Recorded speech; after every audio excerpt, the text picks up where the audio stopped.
नमस्कार साथियों, मैं आप सभी का दोस्त संजय शर्मा एक बार फिर आपके सामने आया हूँ रीजनिंग की क्लास लेकर। तो अपन पढ़ रहे थे कोडिंग डिकोडिंग। ठीक है, और कोडिंग डिकोडिंग में अपन ने अभी तक दो क्लासेस में पढ़ा कि लेटर्स की पोजीशन कैसी कैसी होती है और ऑपोजिट लेटर्स कौन कौन से हैं। आई होप आपने सब याद किया होगा। तो उसके आधार पर अपन ने एक क्लास में कुछ क्वेश्चंस भी किए थे।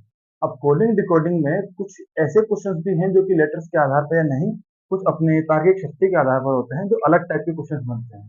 तो आज हम उन क्वेश्चंस को डिस्कस करेंगे। और जो हमने लेटर्स की पोजीशन पढ़ी थी, उसके आधार पर एक और पूरा चैप्टर है अल्फाबेट टेस्ट। वो भी आज हम कवर करेंगे इस एक ही क्लास के अंदर। तो क्लास थोड़ी लंबी हो सकती है, धैर्य रखिएगा। ठीक है, पहले हम ये क्वेश्चंस कर लेते हैं कोडिंग डिकोडिंग के, फिर हम अल्फाबेट टेस्ट पढ़ेंगे। ठीक है, जैसे कि देख लीजिए, अभी तक अपन पोजीशन बेस पे क्वेश्चन कर रहे थे कि ए की पोजीशन 1 है, वाई की 25 है, एम की 13 है।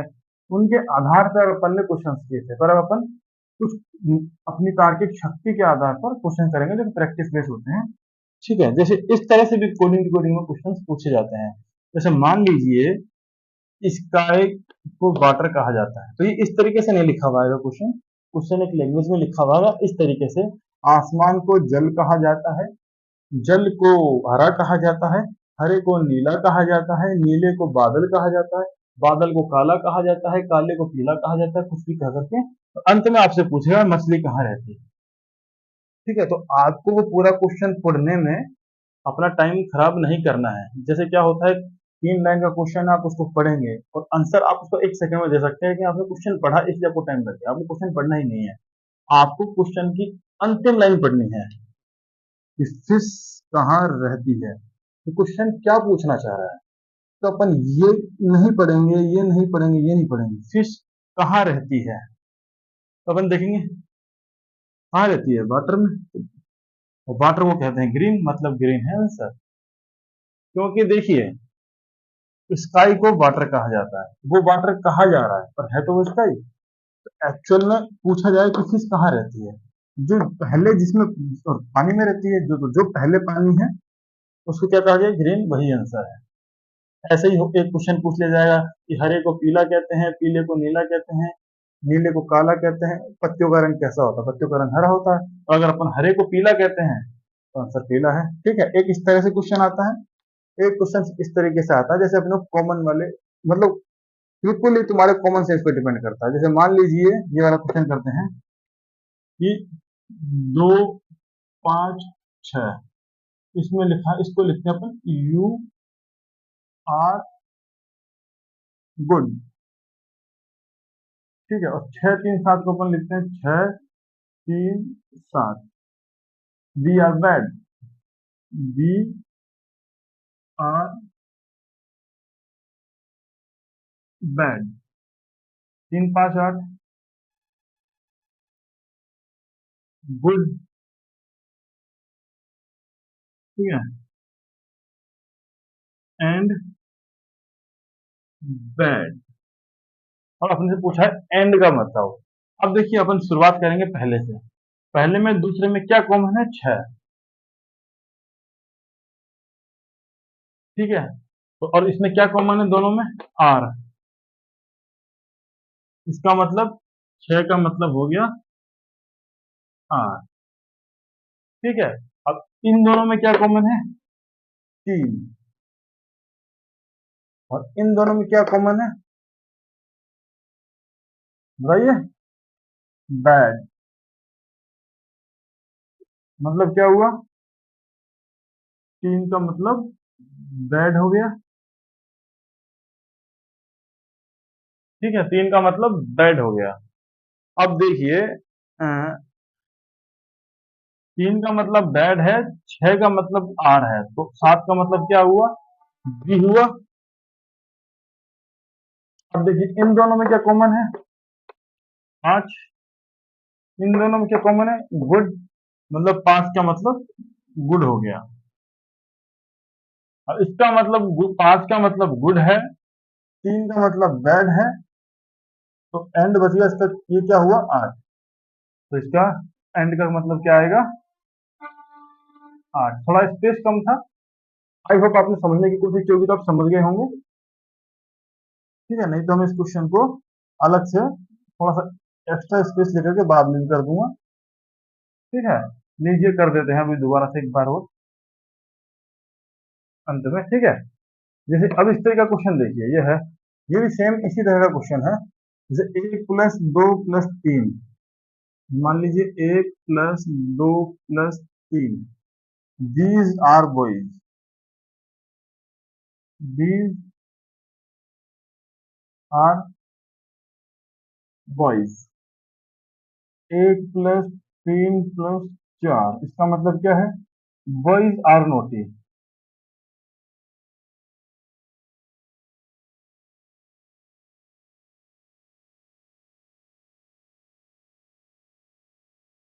Naughty, boys are naughty.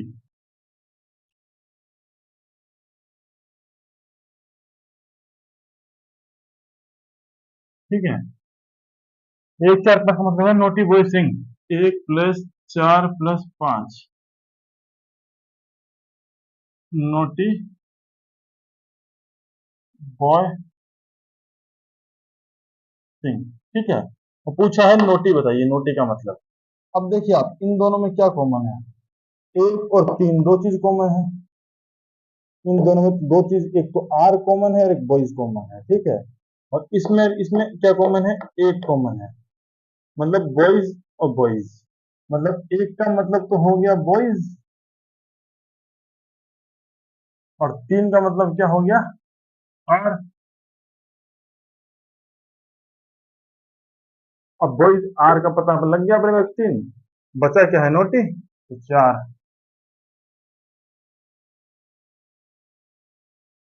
यही आंसर। अब देखिए एक बार वापस देखिए, पहले अपन ने इन दोनों में कॉमन, देखो जिसमें दो दो, इसमें एक एक भी कॉमन है, 3 3, जिसमें डबल डबल कॉमन हो अपन उसको करने की कोशिश नहीं करेंगे, कंफ्यूज हो जाएंगे। जिसमें एक ही कॉमन हो उसको लो। इसमें और इसमें एक, सिर्फ एक, एक इसमें भी है, एक इसमें भी है, बाकी दोनों अलग है। मतलब इन दोनों में एक चीज कॉमन है। अब देखो क्या कॉमन है इन दोनों में? एक चीज, बॉय। ठीक है, तो मतलब बॉय का मतलब क्या हुआ? इन दोनों में कॉमन क्या है? एक। इन दोनों कॉमन क्या है? बॉय। मतलब एक का मतलब बॉयज। ठीक है, अब इन दोनों में देखो, एक तो कॉमन था ही, और एक का मतलब बॉयज हो गया। इसके अलावा क्या कॉमन है इन दोनों में? 3 कॉमन है। बॉयज के अलावा दोनों में क्या कॉमन है? आर कॉमन है। आर इसमें भी है, आर इसमें भी है, तो मतलब 3 का मतलब आर हो गया। अब देखो अपने को मिल गया आर का मतलब, अपने को मिल गया बॉयज का मतलब, अब बचा कौन? नोटी। अब अपने को एक का पता लग गया, 3 का मिल गया, पता कौन बचा? कौन? ठीक है, इस तरह से भी क्वेश्चन आता है कोडिंग डिकोडिंग का। जिस जिस तरह से क्वेश्चन बन सकते हैं बता रहा हूँ। मैं आपको साफ साफ बता देता हूँ, एक एक टाइप के ऊपर में 50 50 क्वेश्चन कराना पॉसिबल नहीं है। हर क्लास 2 2 घंटे की हो जाएगी, बहुत लंबी हो जाएगी। ये सिर्फ आपको समझाया जा रहा है। अब इसी के ऊपर में ऐसे ऐसे 10 क्वेश्चन आपको दे दूंगा, 20 क्वेश्चन दे दूंगा, एक बुक रिकमेंड कर दूंगा, आप उस बुक से पढ़िए, ज्यादा से ज्यादा प्रैक्टिस कीजिए। आपको हम बता देंगे 2 3 बुकों के नाम, उनसे प्रैक्टिस कीजिएगा। लेकिन यहाँ से आपको समझाया जा रहा है कि किस तरीके का लॉजिक है बस। ठीक है, अब जैसे ये हो गया अपना। अब अब देखिए इस तरह का क्वेश्चन है,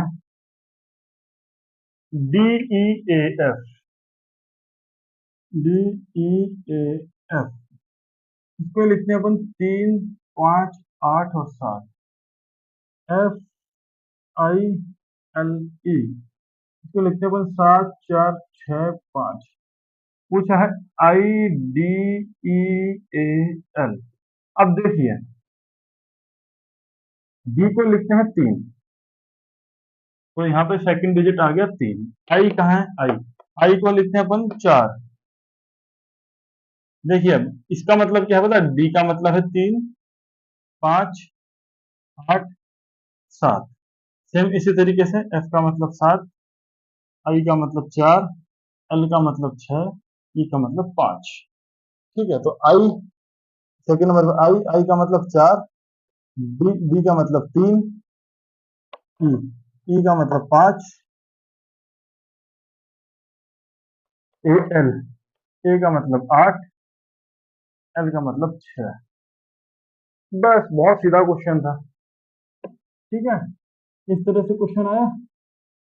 तो जैसे खत्म हो गया है अपना कोडिंग डिकोडिंग, अब अपन चैप्टर शुरू करेंगे। और चैप्टर नहीं है, बहुत इजी चीज है, चैप्टर नहीं है, आप लोगों के लिए सरप्राइज है। सरप्राइज,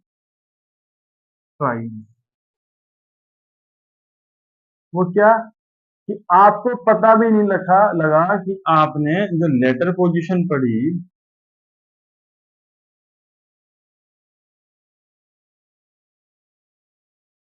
और लेटर पोजीशन के साथ साथ में आपने ऑपोजिट लेटर्स पढ़े,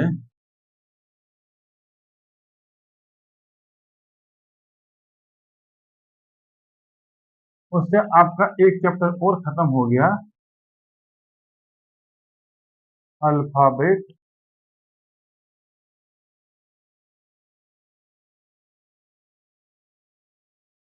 टेस्ट। अब देख लेते हैं अल्फाबेट टेस्ट में किस तरह के क्वेश्चन बन सकते हैं। देखिए, मैं अभी आपसे एक बार फिर से कहूंगा, जो क्लास मैंने आपकी उस दिन ली थी, एक पोजीशन की और एक ऑपोजिट लेटर्स की, वो क्लास आपको पढ़नी होगी, अच्छे से करनी होगी, उससे बहुत क्वेश्चन बनते हैं। अब हम देखिए कुछ क्वेश्चंस करेंगे। अगर आपने वो वाली क्लास अच्छे से ली होगी अल्फाबेट टेस्ट की, क्वेश्चन आप अच्छे से बना पाएंगे, अगर आपने पोजीशंस जो हमने आपको बताई थी और अपोजिट लेटर आपने अच्छे से पढ़े होंगे। तो देखिए, आज हम क्वेश्चन करके देखते हैं अल्फाबेट टेस्ट के। ये देखिए पहला क्वेश्चन,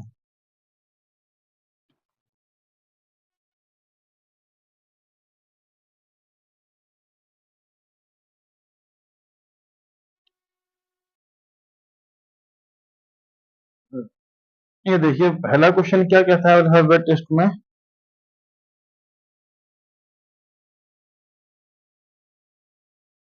हम क्वेश्चन नंबर 1 है अंग्रेजी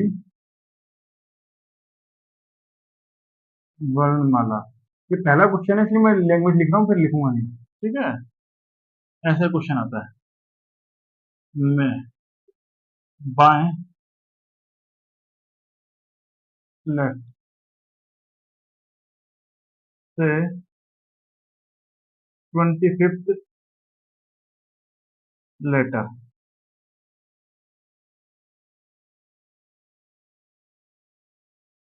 कौन सा है।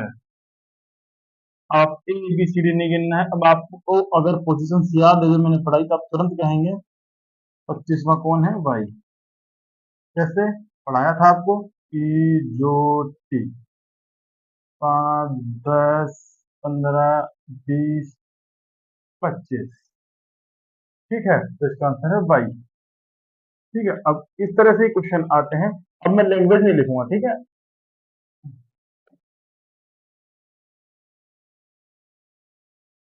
अब देखिए क्वेश्चन कैसे आया है दूसरा। अब एक क्वेश्चन है 15th लेटर, क्वेश्चन आएगा ऐसा। ठीक है, तो 15th लेटर कौन सा आता है, वही बताइए आप। ओ, वही ई जो टी, 5, 10, 15, 20, 25। ठीक है, अब देखो एक तरीके से अगला क्वेश्चन थोड़ा अब घुमा के पूछा गया कि लेफ्ट से 70वें अक्षर के, जैसे देख लीजिए लेफ्ट से 17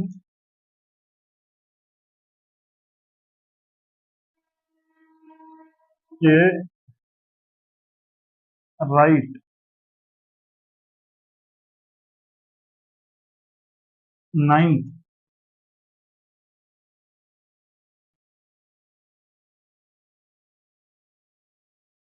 के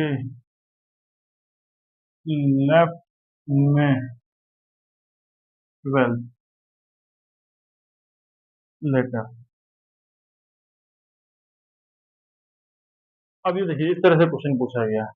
अब आप देखिए, लेफ्ट से अपन ने शुरू किया, ये लेफ्ट से 70वां, मतलब 17वां कौन होता है? क्यू। ठीक है, ये लेफ्ट है। अब इसके राइट में 9वां, 17 और 9 26, 26वां कौन होता है? ये मान लीजिए ये जेड, क्योंकि 17 और 9 26 जेड। अब वापस से इसके लेफ्ट में 12वां, 26 - 12 14, 14 किसका होता है? एन का। कोई दिक्कत? अब अगर आपने मेरा वो वीडियो देखा है जिसमें लेटर्स की पोजीशन और अपोजिट लेटर्स, तो अब इस क्वेश्चन को देख के आपको उन दोनों वीडियोस का महत्व समझ में आ रहा होगा। मान लीजिए अगर आपने वो वीडियोस नहीं देखे हैं तो आप पहले निकालेंगे 17वां, ABCD गिनेंगे, फिर निकालेंगे, जोड़ेंगे 9, फिर घटाएंगे 12। लेकिन इतना नहीं करना है ना, देखिए अब कितना जल्दी होता है। पोजीशंस अगर आपको याद है तो क्वेश्चंस कैसे होते हैं, जल्दी जल्दी। अभी आप ये देखिए, एक क्वेश्चन और दिखाते हैं आपको। ये मान लीजिए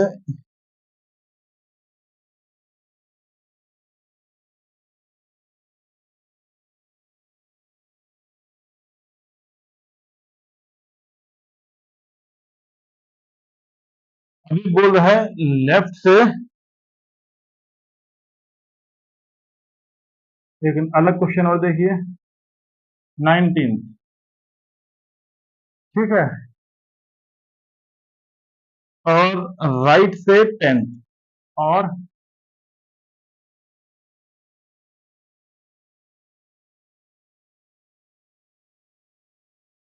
10 लेटर्स के बीच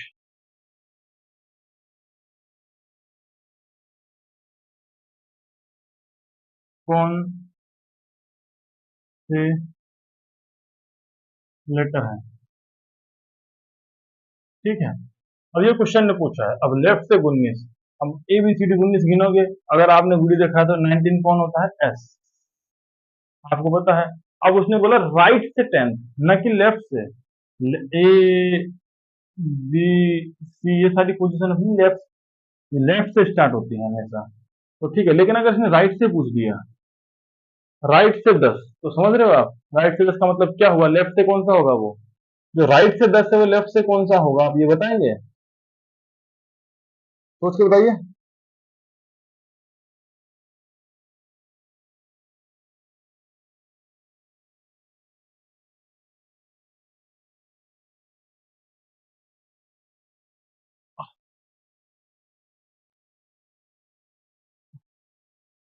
तो होगा ये, देखिए इसकी ट्रिक बताते हैं हम आपको। जैसे आपसे अगर पूछा जाता है कि लेफ्ट से, थोड़ा कम दर्द हो रहा है, अगर लेफ्ट से अपना पूछा जाता है 20, तो टी है, ठीक है।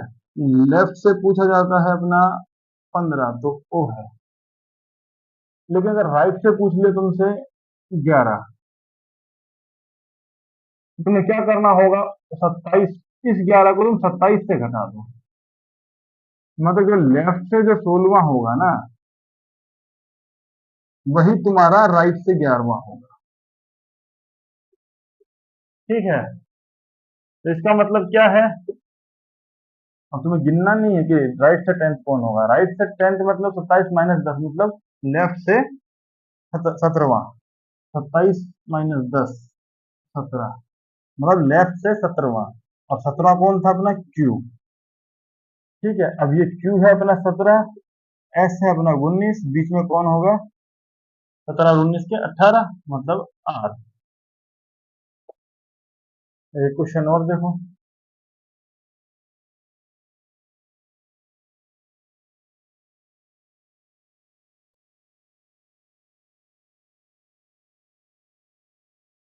ये मैं रब कर दे रहा हूँ बार बार, लेकिन आप कुछ स्क्रीनशॉट ले सकते हैं रोक रोक के, या फिर लिख भी सकते हैं। अब देखिए, राइट से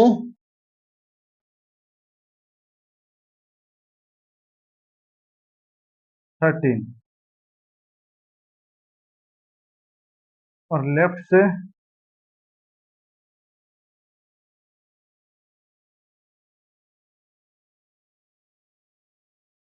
8 के बीच का लेटर। ठीक है। अब राइट से, अब जब भी राइट से बोला जाए इसको 27 में से घटा देंगे तो बराबर 27 माइनस 13 बराबर 14। मतलब ये हो गया लेफ्ट से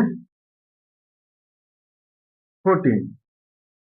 अपन को देखो ये राइट से है, ये लेफ्ट से है, या तो इन दोनों को अपन राइट बना लें या इन दोनों को लेफ्ट बना लें। ठीक है, तो अभी लेफ्ट से 14 बन गया, अभी लेफ्ट से 8 बन गया। ठीक है, अब लेफ्ट से 8 कौन होता है अपना 8, और 14 कौन है अपना 14, 14 अपना एन। तो इनके बीच के जो भी लेटर्स हैं वो इसके आंसर है। पूछा जा रहा है इनके बीच में कौन होगा।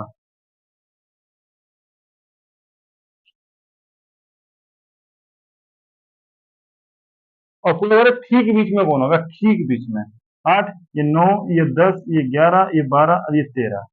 तो देखिए ये दो इधर, ये दो इधर, ठीक बीच में ये होगा। ठीक है, 11 ये होगा ठीक बीच में। जैसे समझ गए ठीक बीच का मतलब, क्योंकि इसके बीच में 6 डिजिट आएंगे, ये 8 है, ये 14 है, तो ये 9, 10, 11, 12, 13, ये 14, ठीक बीच में कौन होगा के।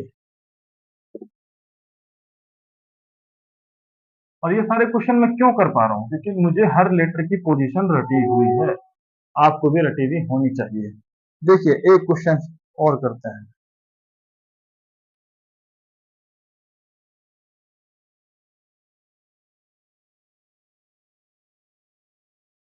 अब देखिए राइट से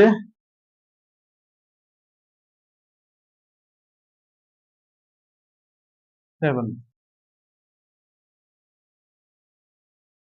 और लेफ्ट से 6 के ठीक बीच, ये पूछा है। ठीक है, अब वही इसको भी लेफ्ट में कन्वर्ट कर लो, 7 को, वही 27 माइनस 7 बराबर 20। मतलब ये हो गया लेफ्ट